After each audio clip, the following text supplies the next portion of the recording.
My name is Hannah Hull, and I am a mad person. I've lived with a mental health disability for most of my life. What's wrong with me? Well, my symptoms include OCD, anxiety, depression, and panic attacks.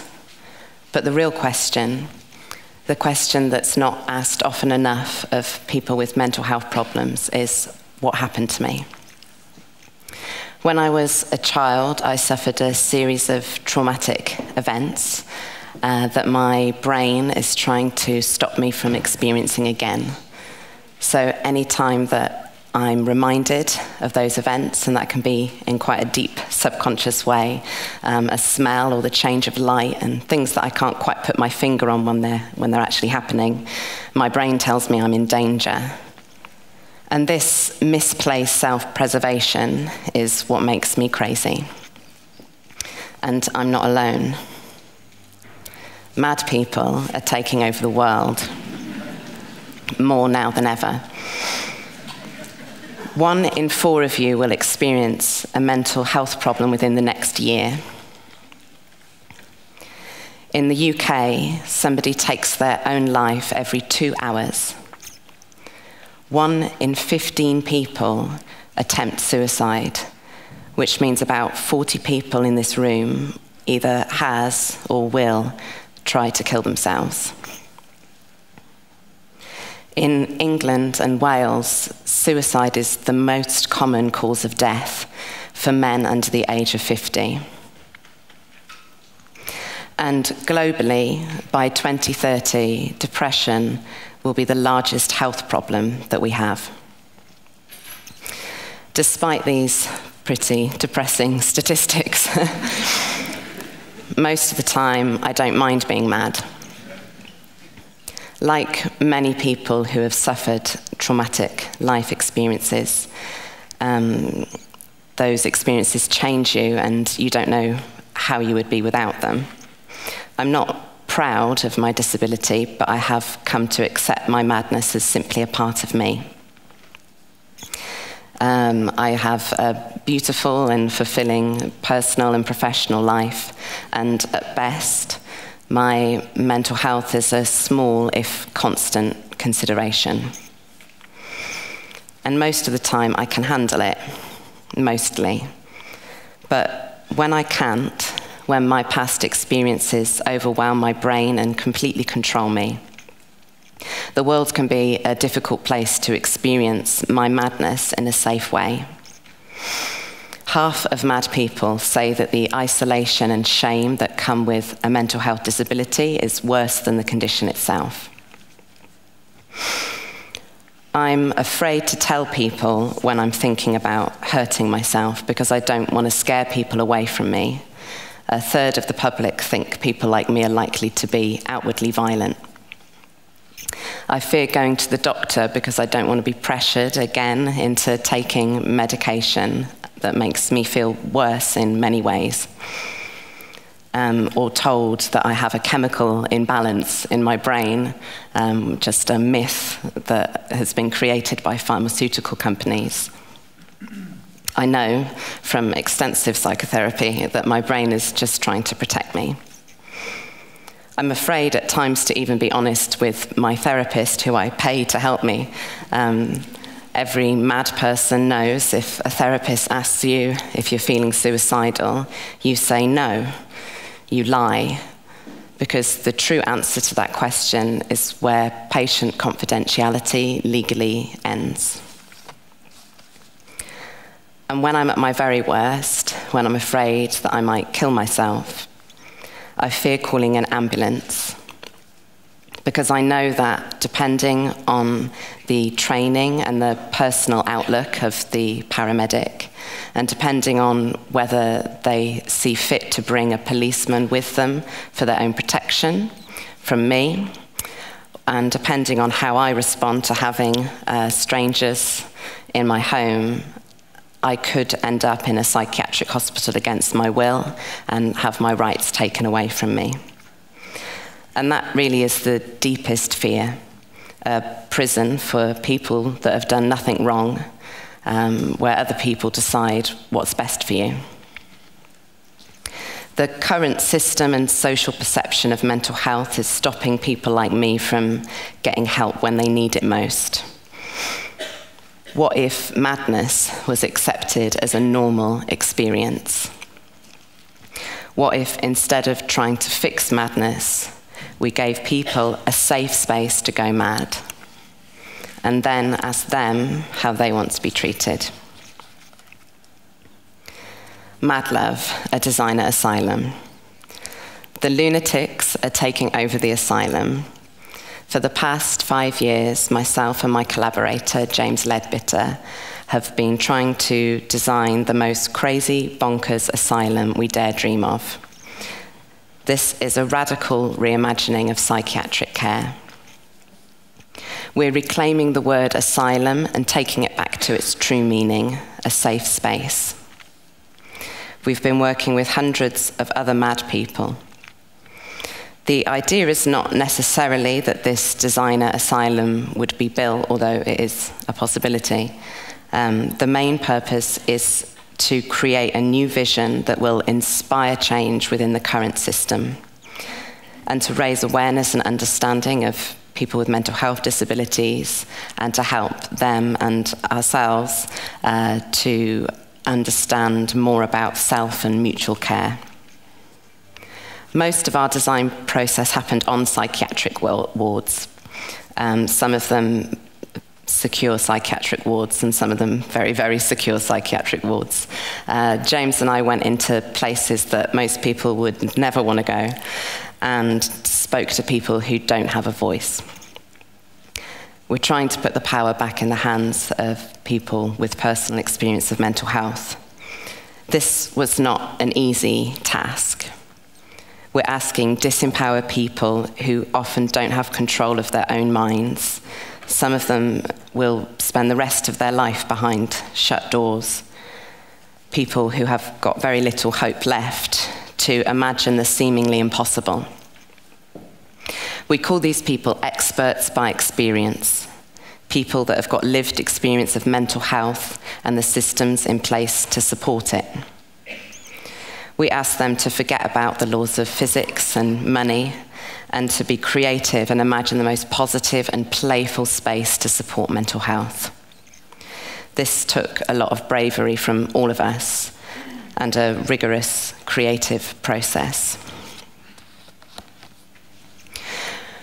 Redesigning mental health care isn't just about changing what a space looks like or the list of services that are available. When you're inviting patients to help redesign a space, it's not about sitting them in a room with a cup of tea and asking them what's wrong with the current ward, or inviting incremental change. It's not about adding a TV room or having a couple more cigarette breaks in a day, or having some extra options on the menu, or a change in uniform colour, or just putting some art on the wall. To truly redesign mental health care based on the expertise of those who have lived through it, you need to support their creativity.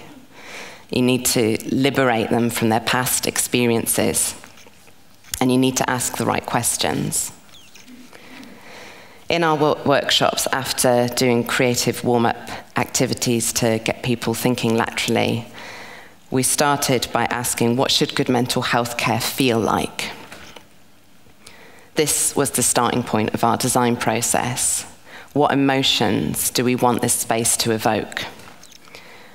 One patient in Bethlehem Royal Hospital said to me, if they don't want us to escape, why don't they build somewhere we don't want to escape from?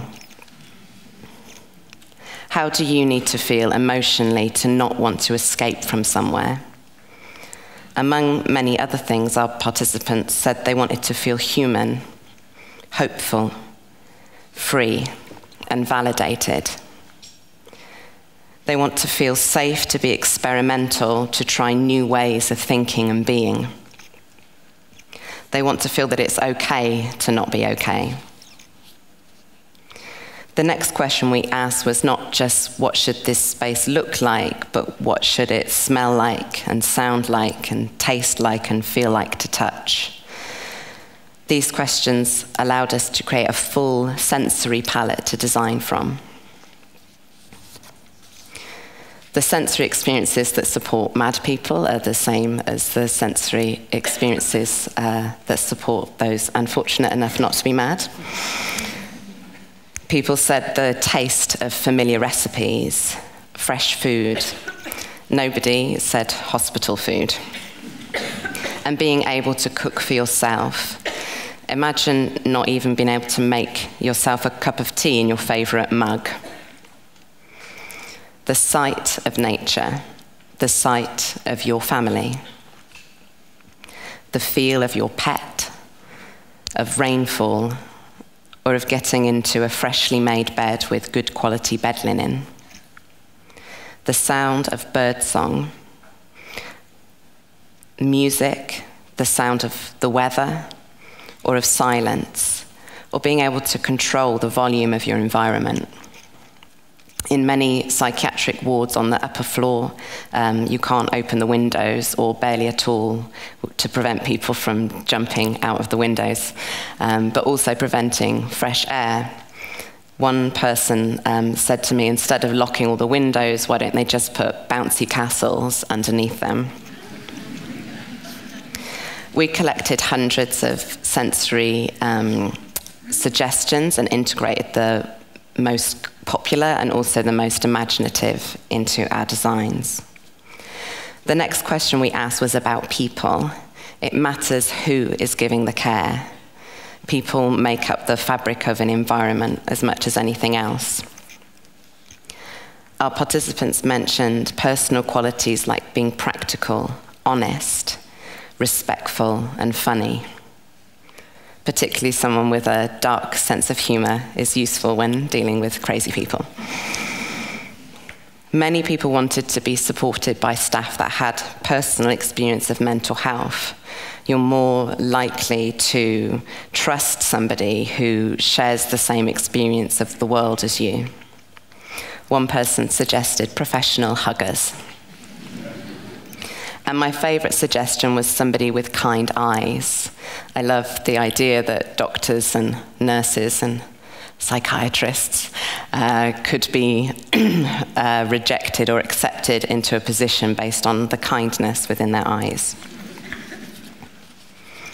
And finally, we asked people what activities and facilities support them.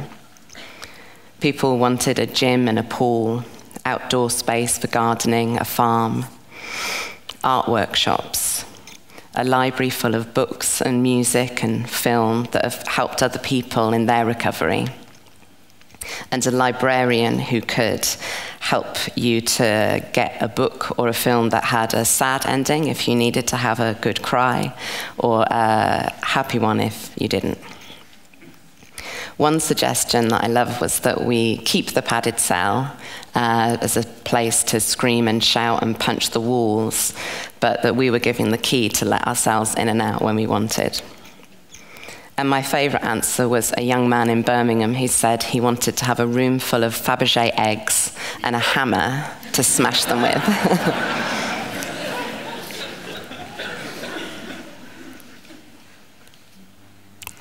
So here are the designs.